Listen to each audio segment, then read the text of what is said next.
పిల్లలు, ఈరోజు black day ఎందుకు జరుపుకుంటామో తెలుసా మీకు? అసలు జవాన్లు అంటే ఎవరో తెలుసా? జవాన్లు అంటే మనం ఇప్పుడు ఇంత హ్యాపీగా ఉండడానికి కారణం వాళ్ళే. ఎందుకంటే మన అమ్మ నాన్నలతో చాలా సంతోషంగా ఇంత హ్యాపీగా ఉన్నామంటే మన కోసం దేశ సరిహద్దుల్లో సైనికులు కాపలా కాస్తూ శత్రువులు ఎవ్వరూ లోపలికి రాకుండా కాపాడుతూ ఉన్నారు మన కోసం. ఎండలో, మంచులో, వర్షంలో అవేమీ లెక్క చేయకుండా మన కోసం దేశ రక్షణ చేస్తూ సరిహద్దుల్లో కాపలా ఉంటున్నారు. వీళ్ళని ఏమంటారు? జవానులు అంటారు. ఏమంటారు చెప్పండి?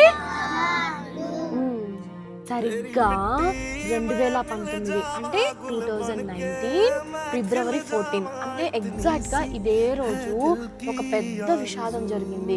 అదేంటంటే మన జవాన్లు ఉన్నారు కదా, మన జవాన్లందరూ కలిసి ఒక బస్సులో వెళ్తూ ఉన్నప్పుడు శత్రువులు సడన్ గా వచ్చి అటాక్ చేసి మన జవాన్ల మీద అటాక్ చేసేసారు.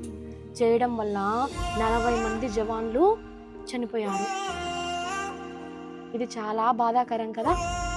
దానికని గుర్తుగా మనము ఈరోజు బ్లాక్ డేగా జరుపుకుంటాము.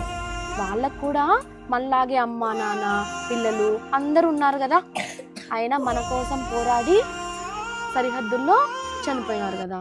కాబట్టి వారి కోసం ఈ రోజుని బ్లాక్ డేగా జరుపుకుంటాం. Thank you soldiers.